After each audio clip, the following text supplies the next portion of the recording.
Hello friends, welcome to my channel. This is me Sana Zareen. तो आज हम लोग डिस्कस करने वाले हैं प्रीवियस ईयर क्वेश्चंस। ठीक है, तो ये सीडीपी के 15 क्वेश्चंस है जिसको करके आप लोगों को बहुत आइडिया हो जाएगा कि एग्जाम में कैसा क्वेश्चंस आते हैं। ठीक है, तो चलिए शुरू करते हैं। तो सबसे पहला क्वेश्चन है, the development from central part of the body towards peripheries और extremities denotes the principle of radiated development, principles of decentralized development, principles of proximodistal development या फिर principle of cascade development. Hindi में देख लेते हैं। शरीर के केंद्रीय भाग से परिधियों या अंगांगों की ओर का विकास दर्शाता है। विकिरणीय विकास के सिद्धांतों को, विकेंद्रीकृत विकास के सिद्धांतों को, मध्य ब्रह्म विकास के सिद्धांतों को या सोपानीय विकास के सिद्धांतों को। ठीक है, तो आप लोगों ने पढ़ा होगा कि जो भी ह्यूमन बॉडीज़ में डेवलपमेंट होते हैं, मतलब जो मिडिल लाइन, जो बॉडी का जो मिडिल लाइन है उससे पेरिफेरी की तरफ, जिसमें पहले स्पाइनल कॉर्ड डेवलप होता है। ठीक है ना, पहले स्पाइनल कॉर्ड डेवलप होता है और उसके बाद फिर उसके एक्सट्रीमिटीज़, उसके लिम्स में कंट्रोल डेवलप होता है बॉडी में। तो ये जो डेवलपमेंट है इसको बोलते हैं प्रॉक्सिमोडिस्टल। क्या बोलते हैं इसको? प्रॉक्सिमोडिस्टल। ठीक है, और एक और आप लोगों ने पढ़ा होगा कि जैसे अगर ह्यूमन बॉडी के from head to toe development हो रहा है, ठीक है ना, हेड टू टो, तो इसको क्या बोलते हैं? इसको बोला है सेफेलोकॉर्डल। ठीक है, तो ये दोनों टर्म याद रखिएगा, सेफेलोकॉर्डल हेड टू टो और प्रॉक्सिमोडिस्टल ये सेंटर टुवर्ड्स पेरीफेरी। ठीक है, तो इसका क्या आंसर हो जाएगा? प्रिंसिपल ऑफ प्रॉक्सिमो डेवलपमेंट है ये। ठीक है,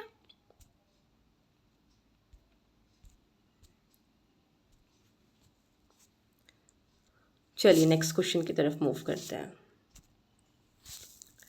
तो सेकेंड क्वेश्चन है, school is an institution of socialization of children where school children occupy the central position, school routine occupy the central position, school activities occupy the central position या school teachers occupy the central position. ठीक है, तो school बच्चों के समाजीकरण की एक ऐसी संस्था है जहां प्रमुख स्थान स्कूली बच्चों का होता है, प्रमुख स्थान स्कूल की दिनचर्या का होता है, या प्रमुख स्थान स्कूल की गतिविधियों का होता है, या प्रमुख स्थान स्कूल के शिक्षकों का होता है। ठीक है, तो यहाँ पे आप लोगों को ऑप्शंस पढ़ते ही समझ में आ ही गया होगा, क्योंकि ये एकदम पॉजिटिव वर्ड्स जो बार बार मैंने अपने नोट्स में मेंशन किया है वही उसी से रिलेटेड है ये। ठीक है, स्कूल इंस्टीट्यूशन किस चीज़ को सेंटर में रख के अपने मतलब सारा प्रोग्राम उसका सेट होता है? चिल्ड्रन को रख के, रूटीन को रख के, एक्टिविटीज़ या टीचर्स को रख के?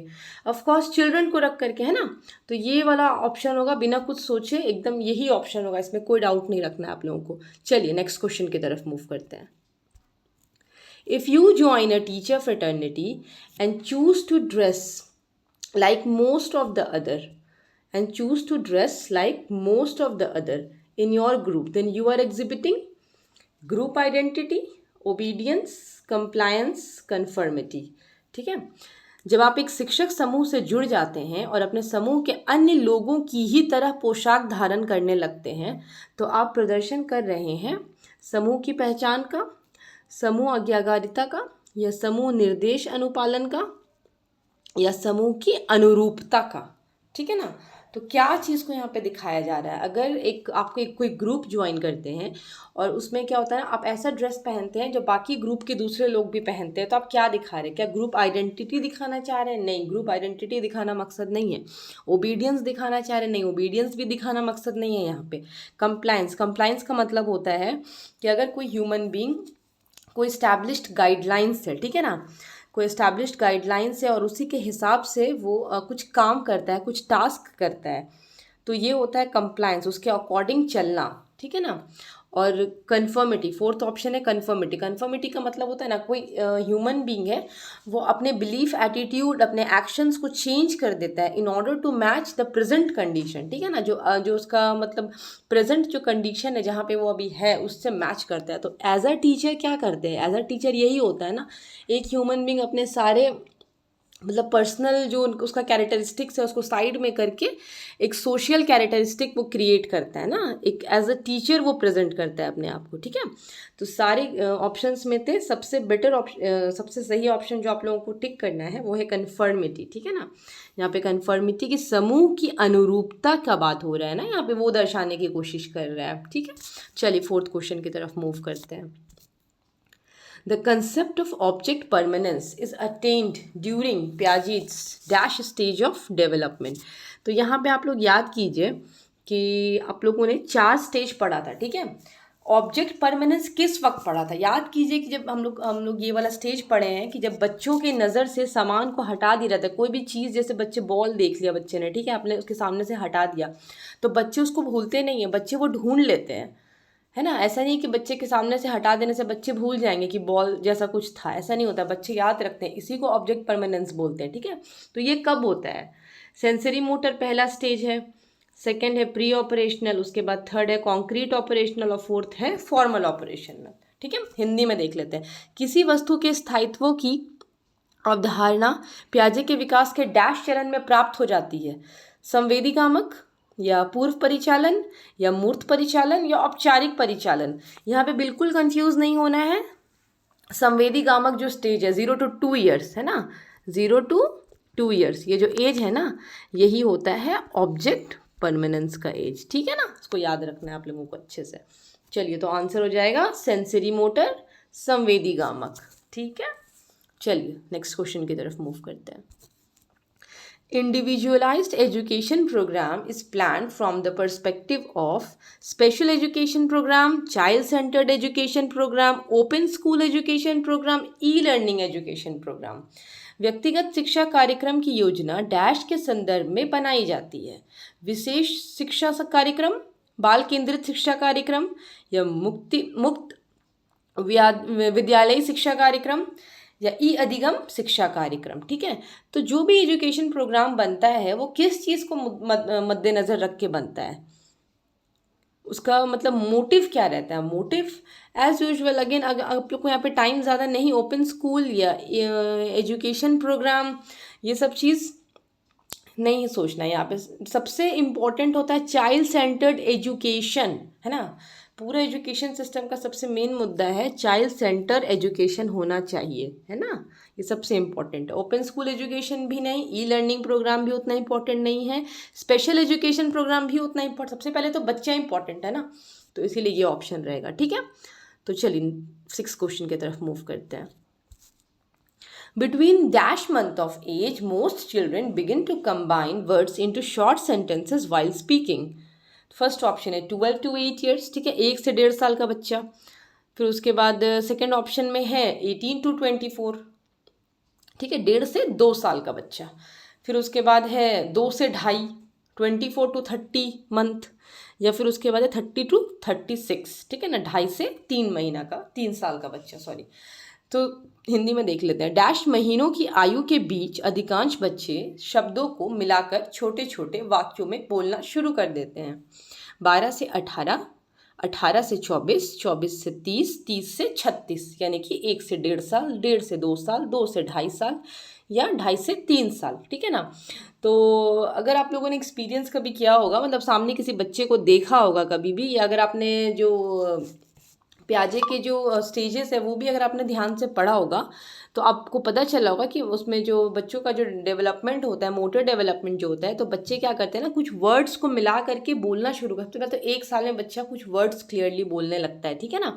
उसके बाद क्या होता है ना, 1 से 1.5 साल तक, ठीक है, 1 से 1.5 साल तक वो बहुत सारा वर्ड को मिलाने की कोशिश करता है पर बोल नहीं पाता है, और एकदम फ्लुएंसी जो है वो उसके बाद में आ जाती। कितने साल में, कितने टाइम में आती है, 1.5 से 2 साल, 1.5 से 2 साल में बच्चा पूरा सेंटेंस क्लियरली बोलने लगता है, ठीक है ना। तो इसका ऑप्शन रहेगा 6 का सेकेंड ऑप्शन, ठीक है ना। 18 to 24 ईयर्स, 1.5 से 2 साल का बच्चा। चलिए 7th क्वेश्चन की तरफ मूव करते हैं। The concept of intelligence question और IQ was developed by Galton, beneath, stern, Terman, ठीक है। हिंदी में देख लेते हैं। बुद्धि लब्धि का IQ की अवधारणा दी गई है, किसने दिया है, गैल्टन के द्वारा, बिने के द्वारा, स्टर्न के द्वारा या टर्मन के द्वारा, ठीक है। तो यहाँ पे एक बात मैं आप लोग को बता देती हूँ कि ये जो फर्स्ट टाइम जो इंटेलिजेंट क्वेश्चन का जो ये जो थ्योरी जो सामने रखा था, ठीक है ना, वो एक्चुअली में रखा था बिने, ठीक है, बिने प्लस सिमोन। इन लोगों ने 1905 में रखा था, ठीक है ना, ये थ्योरी को। उसके बाद फिर क्या होता है, फिर इसकी रिवीजन की गई है, ठीक है ना, फिर उसके बाद इसको रिवाइज किया गया है, और रिवाइज करने के बाद फिर उसको वापस से रिवाइज किया गया है बाय स्टर्न, ठीक है ना। तो वापस से जो रिवाइज होकर के जो दोबारा से आया है वो स्टर्न ने दिया है, ठीक है ना, इसीलिए इसका आंसर स्टर्न होगा, ठीक है। आप लोग को याद, तो 7th क्वेश्चन का आंसर है स्टर्न, ठीक है।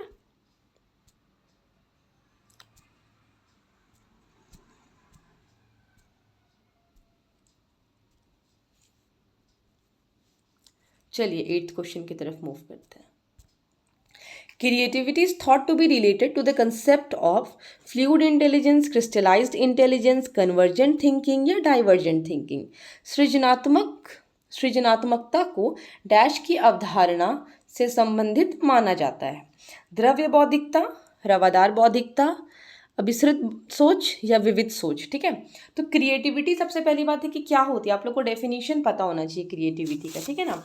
क्रिएटिविटी एक्चुअली में कुछ भी न्यू आइडिया, ठीक है ना, न्यू आइडिया को मतलब डेवलप करना, या फिर एक कॉमन सा कोई टास्क है या कोई प्रॉब्लम है उसके बारे में थोड़ा डिफरेंटली सोचना, ठीक है ना। कुछ भी नया एक आइडिया का मतलब ये करना, डिवाइस करना, कोई न्यू आइडिया, या फिर कोई मतलब कॉमन सा प्रॉब्लम है या कोई कॉमन सा सिचुएशन है तो उसको डिफरेंट तरीके से सोचना, ठीक है ना, डिफरेंट पर्सपेक्टिव्स में ले जाना उसको, और नया आइडिया को ये करना, मतलब इजाद करना, ठीक है ना। तो ये होता है, सिचुएशन कॉमन है या फिर जो टास्क करना है वो कॉमन है, लेकिन उसको करने का जो डिफरेंट तरीका है, मतलब कलर्स तो सभी यूज़ करते हैं, कॉपी सब यूज़ करते हैं, पर उसको यूज़ करने का तरीका ना, उसमें अपना आर्ट जो दिखाने का तरीका होता है वो अलग आर्टिस्टिक हो जाता है ना, जिसको हम लोग बोलते हैं क्रिएटिविटी। तो ये क्रिएटिविटी किसी भी फॉर्म में हो सकता है, मैंने ऐसी एग्जांपल लिया एक ड्राइंग का, पेंटिंग का, है ना। क्रिएटिविटी बहुत फॉर्म में होता है। तो क्रिएटिविटी सिंपल सिचुएशन से उसको कुछ अलग बनाना, उसको कुछ यूनिक बनाना, अलग थिंकिंग लाना, तो ये होता है, ठीक है ना। तो यहाँ पे कन्वर्जेंट थिंकिंग तो नहीं होगा, ठीक है। क्रिस्टलाइज थिंकिंग होता है ठोस, जो फिक्स है, वो इंटेलिजेंस, उसकी बात नहीं हो रही है। फ्लूइड इंटेलिजेंस की बात नहीं हो रही है ना, यहाँ पे डाइवर्जेंट इंटेलिजेंस की बात हो रही है, ठीक है ना। ये सब चीज़ रिलेटेड नहीं है, डाइवर्जेंट थिंकिंग है क्रिएटिविटी, ठीक है। आप लोग क्रिएटिविटी के कैरेक्टरिस्टिक्स पढ़ेंगे ना तो आप लोग को डाइवर्जेंट थिंकिंग मिलेगा वहाँ पे, ठीक है। तो इसका जो ऑप्शन है, करेक्ट ऑप्शन, वो है डाइवर्जेंट थिंकिंग, ठीक है, विविध सोच। चलिए 9th क्वेश्चन की तरफ मूव करते हैं। The acceptable sound combination of a language are specified in its rules, dash rules, ठीक है। तो क्या है, फोनोलॉजिकल, ग्रामेटिकल, सिंटैक्टिक, इन्फ्लेक्शन। किसी भाषा के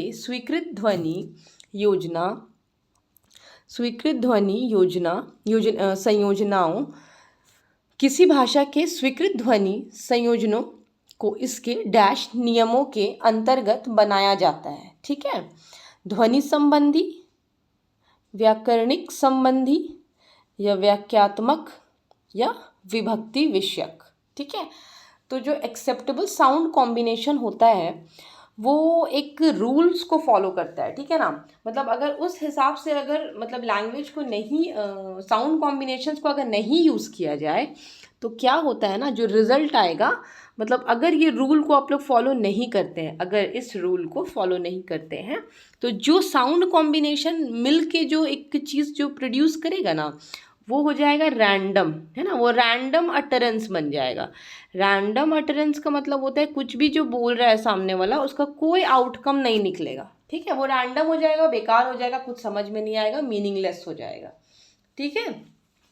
तो इसीलिए क्या होता है ना कि ये एक रूल फॉलो होता है साउंड कॉम्बिनेशंस का, जिसको बोलते हैं हम लोग फोनोलॉजिकल, ठीक है ना। वो ग्रामेटिकल रूल नहीं है, वो सिंटैक्टिक रूल नहीं है, वो इन्फ्लेक्शनल रूल नहीं है, उसको बोलते हैं फोनोलॉजिकल, ठीक है ना। फोनोलॉजिकल रूल्स है जिसको फॉलो करता है, जो साउंड कॉम्बिनेशन जो निकलता है लैंग्वेज में प्रोड्यूस, कॉम्बिनेशंस बन के जो एक लैंग्वेज कॉम्बिनेशंस हो के जब लैंग्वेज प्रोड्यूस होता है ना उसको बोलते हैं फोनोलॉजिकल रूल्स, ठीक है। तो इसका ऑप्शन आंसर है फर्स्ट, है ना, ध्वनि संबंधी, ठीक है। 10th क्वेश्चन की तरफ मूव करते हैं। The position where thought patterns are influenced by language is called cultural tendency. या लिंग्विस्टिक डिटर्मिनेशन, कॉग्निटिव बियास या सोशियो लिंग्विस्टिक जेनेसिस। ठीक है, जब सोचने की प्रक्रिया किसी भाषा द्वारा प्रभावित होती है तो ऐसे स्थिति को कहते हैं संस्कृति प्रभावित, भाषा निर्धारित, संज्ञानात्मक पक्ष या सामाजिक भाषाई उद्धृत। ठीक है, तो यहाँ पे बात हो रही है ना कि जब थॉट पैटर्न होता है वो अगर इन्फ्लुएंस हो रहा है लैंग्वेज से तो इसका टर्म है, ठीक है ना, जिसको बोलते हैं हम लोग कॉग्निटिव बियास। तो नहीं बोलेंगे, आप लोग थोड़ा रिजेक्ट भी करना सीखिए, ठीक है ना, ऑप्शन को रिजेक्ट करने से भी बहुत आंसर्स बन जाते हैं। तो कल्चरल टेंडेंसी की बात नहीं हो रही है क्योंकि इन्फ्लुएंस्ड बाय वो लैंग्वेज हो रहा है, ठीक है ना, कल्चर का तो कोई बात नहीं है यहाँ पे। फिर लिंग्विस्टिक डिटर्मिनेशन को देख लेते हैं हम लोग, ये एक ऑप्शन लग रहा है। कॉग्निटिव बियास जो है वो नहीं है क्योंकि यहाँ पे ना कॉग्निटिव मतलब कॉग्निटिव क्या होता है ना, ब्रेन थिंकिंग जो होता है, मैनिपुलेट कॉन्सेप्ट जो बनाता है अपना ब्रेन जो थिंक करता है, तो उसकी भी बात नहीं हो रही है। अगेन यहाँ पे बात हो रही है इन्फ्लुएंस बाय लैंग्वेज, ठीक है, तो कॉग्निटिव बियास भी नहीं होगा। सोशियो लिंग्विस्टिक जेनेसिस, अगेन उसका भी बात नहीं हो रहा है, जब सोशल लाइफ की बात ही नहीं हो रही तो सोशियो लिंग्विस्टिक जेनेसिस भी यहाँ पे नहीं होगा, ठीक है ना, इसको बोलते हैं लिंग्विस्टिक डिटर्मिनेशन। ठीक है, जो वो थॉट जो लैंग्वेज से इन्फ्लुएंस होती है उसको बोलते हैं लिंग्विस्टिक डिटर्मिनेशन। ठीक है, तो इसका आंसर होगा 10th का सेकंड ऑप्शन, भाषा निर्धारित। ठीक है, चलिए 11th क्वेश्चन की तरफ मूव करते हैं। Ravi repairs appliances by testing hypotheses about the cause of the malfunction based on his experiences with the symptoms. He uses insight, algorithm, mental sets, heuristics. अपने अनुभवों और लक्षणों के आधार पर उपकरणों में खराबी के कारण की परिकल्पना का परीक्षण कर रवि उपकरणों की मरम्मत करता है। वह उपयोग करता है अंतर्दृष्टि का, कलन विधि का, मानसिक दृढ़ता का या अनुमानी विधि का। ठीक है ना, तो यहाँ पे क्वेश्चन में खुद बता रहा है कि जो रवि है वो अपने पुराने एक्सपीरियंस को याद कर रहा है, ठीक है ना, उसके अपने पुराने एक्सपीरियंस को याद कर रहा है, उसी बेसिस पे वो उसका मैल फंक्शन को जो क्या बोलते हैं ठीक करना चाह रहा है, ठीक है ना, जो प्रॉब्लम है तो वो क्या कर रहा है, हाइपोथेसिस कर रहा है, by testing hypothesis about the cause of the malfunction based on his experiences. ठीक है ना, तो इंसाइट पहला ऑप्शन है। इंसाइट का क्या मतलब होता है ना, जो अचानक से जो नॉलेज, मतलब सडन, जो उसको बोलते हैं सडन, अचानक से जो अंडरस्टैंडिंग दिमाग में आती है ना कोई कॉम्प्लिकेटेड सिचुएशन या प्रॉब्लम के बारे में, उसको कहते हैं इंसाइट, जो अचानक से आता है। फिर उसके बाद अल्गोरिदम वो होता है ना जो स्टेप वाइज होता है, ठीक है ना, वो प्रोसेस चलता है स्टेप वाइज, जैसे अपने मैथ्स में सॉल्व किया होगा तो वो स्टेप वाइज आगे बढ़ता है, ठीक है ना। इंसाइट वो होता है जो सडन आइडिया आता है, ठीक है, ये हो गया।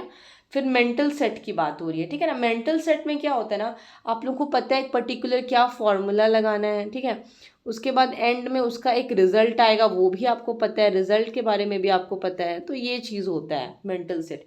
और ह्यूरिस्टिक्स में क्या होता है ना, प्रैक्टिकल वेज हम लोग ट्राई करते हैं, उसके मतलब बार बार प्रैक्टिकल वेज ट्राई करते हैं, डील करते हैं और फिर पुरानी चीज़ों को याद करके उसमें काम करते रहते हैं, ठीक है ना। ये सब चीज़ पुरानी चीज़, मतलब पुराना जो थ्योरी कुछ लगा के रखा है, कुछ पुराना एक्सपीरियंस है उसको लगा के रखा है, तो उसको यूज़ करते हैं, ठीक है ना, और प्रैक्टिकली उसको करते हैं और फिर जाके रिजल्ट मिलता है कि क्या होने वाला है एंड रिजल्ट, ठीक है। तो यहाँ पे ऑप्शन जो होगा ना वो इंसाइट तो नहीं होगा, अल्गोरिदम नहीं होगा, मेंटल सेट नहीं यूज़ हो रहा है, यहाँ पे ह्यूरिस्टिक्स यूज़ हो रहा है, ठीक है ना। कौन सा मेथड यूज़ हो रहा है, ह्यूरिस्टिक्स बोलते हैं इसको, ठीक है, अनुमानी विधि, अनुमान लगा करके वो काम कर रहा है, ठीक है। चलिए 12th क्वेश्चन की तरफ चलते हैं।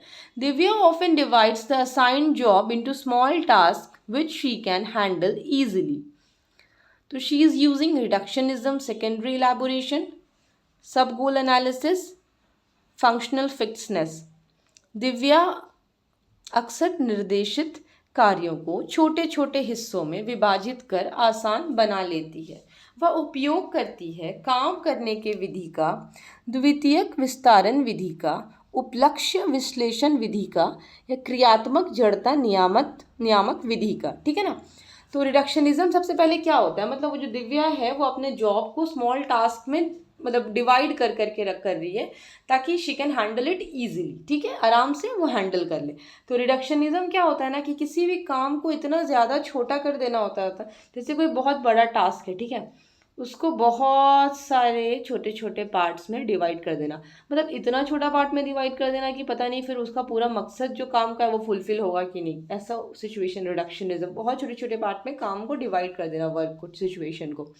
सेकेंडरी इलेबोरेशन होता है ना, जैसे कि फॉर एग्जांपल हम लोग ये सपना देखते हैं, ठीक है, तो उसमें क्या होता है ना, कुछ हम लोग याद करते हैं तो सारी चीज़ें याद नहीं आती है एक बार में, 2-3 चीज़ें याद आती है ना, तो हम लोग सब चीज़ को इकट्ठा करते हैं ना, सारी चीज़ को इकट्ठा करते हैं, फिर एक सिचुएशन बनाते हैं, थोड़ा सा अपने से मिक्स करते हैं उसमें, तब जाके वो सपना पूरे तरीके से सामने आता है कि हाँ ये सपना मैंने देखा होगा, ये सब हो रहा होगा, ठीक है। दूसरा होता है सब गोल एनालिसिस, ठीक है। थर्ड है फंक्शनल फिक्सनेस, थर्ड ऑप्शन है फंक्शनल फिक्सनेस। तो ये फंक्शनल फिक्सनेस क्या होता है ना कि मतलब हमेशा से वो ऐसे सॉल्व करे, तो इस ये रिलेटेड नहीं है, फंक्शनल फिक्सनेस उससे रिलेटेड बिल्कुल नहीं है, सेकेंडरी इलैबोरेशन बिल्कुल नहीं है, रिडक्शनिज्म भी उससे रिलेटेड नहीं है, ठीक है ना। तो इसका आंसर है सब गोल एनालिसिस, ठीक है, इसका आंसर है सब गोल एनालिसिस। मतलब एक बड़े काम को छोटे पार्ट में, 2 पार्ट में, 3 पार्ट में बस इतना डिवाइड करना है, और उसके बाद सबका एक अपना गोल होना चाहिए, इस मतलब मेन गोल के तरफ रीच करने के लिए, ठीक है। सबका क्या होना चाहिए, अपना एक गोल होना चाहिए, ये हो गया। उसके बाद इसका एक गोल होना चाहिए, सारे काम का अपना गोल होना चाहिए ताकि ये जो मेन एम है वहां तक पहुंच सके, ठीक है ना। तो इसका ऑप्शन रहेगा, सही ऑप्शन है सब गोल एनालिसिस, ठीक है, ये हो गया। चलिए 13 क्वेश्चन की तरफ मूव करते हैं। Society determines the role of male and female, this statement articulates gender as an inherent construct. Second है gender as a hereditary endowment, या थर्ड है gender as an intuitive construct, या gender as a social construct, ठीक है। पुरुष और महिला की भूमिकाओं का निर्धारण समाज करता है। ये कथन बताता है कि लैंगिकता एक अंतर्निहित अवतरण है, लैंगिकता एक आनुवंशिक प्रतिभा है, लैंगिकता एक अंतर्जानी अवतरण है, लैंगिकता एक सामाजिक अवतरण है ना। तो ये एकदम यहाँ पे एक ही ऑप्शन है, लैंगिकता सिर्फ एक सोशल कंस्ट्रक्ट है, उसके सिवा ना ये इंट्यूटिव है, ना ये हेरिडेटरी है, और ना ये इनहेरेंट है, ठीक है। चलिए 14th की तरफ मूव करते हैं। Grading, coding, marking and credit accumulation system are some of the examples of evaluation procedure of answer sheet of the exam, या फिर symbolizing position of children in the class, या depicting the academic progress in the report card, या scoring procedure of assessment of learners achievement, ठीक है। तो बात हो रही है, हिंदी में करते हैं, ग्रेडिंग, कोडिंग, अंकन और क्रेडिट संचय प्रणालियाँ डैश के कुछ उदाहरण हैं। परीक्षा के उत्तर पत्रों के मूल्यांकन की प्रक्रिया, कक्षा में बच्चों की स्थिति की निरूपण विधि, आलेख पत्र रिपोर्ट कार्ड में अकादमिक प्रगति को दर्शाने, या फिर अधिगमकर्ताओं की उपलब्धि के आकलन की गणन विधि। तो कोडिंग, ग्रेडिंग, मार्किंग, ये सब क्या है, ग्रेड सिस्टम, ये सब स्कोरिंग का प्रोसीजर है ना, असेसमेंट में जो हम लोग यूज़ करते हैं। असेसमेंट में आप लोगों ने पढ़ा होगा, अलग अलग असेसमेंट करने का ये सब तरीका है ना, या तो ग्रेडिंग देते हैं या फिर कोडिंग करते हैं, यही सब है। ग्रेडिंग पढ़ा होगा आप लोगों ने, ग्रेडिंग दी जाती है बच्चों को, या बच्चों को कोडिंग सिस्टम में मार्क्स दिया जाता है प्रैक्टिकल में, ड्राइंग में, फिर उसके बाद कोई एक्टिविटी हो रही है तो, या फिर मार्किंग की जाती है बच्चों की, या क्रेडिट सिस्टम आप लोगों ने पढ़ा होगा, पूरा रिजल्ट मतलब जो डिक्लेयर होता है उसमें एंड में क्रेडिट सिस्टम के बेसिस पे ये दिया जाता है, नंबर दिया जाता है ना। तो ये सब चीज़ क्या है, सारा चीज़ असेसमेंट है ना, सारा चीज़ असेसमेंट है लर्नर्स के अचीवमेंट का, ठीक है। तो इसका एकदम क्लियर ऑप्शन है, ऑप्शन नंबर 4 है ना, अधिगमकर्ताओं की उपलब्धि के आकलन की गणन विधि, ठीक है। चलिए 15 क्वेश्चन की तरफ मूव करते हैं। Assessment of learners achievement help the teachers to maintain the performance record of the learner Evaluate the effectiveness of pedagogy and make ability grouping of learners in the classroom or prepare activity log for teaching.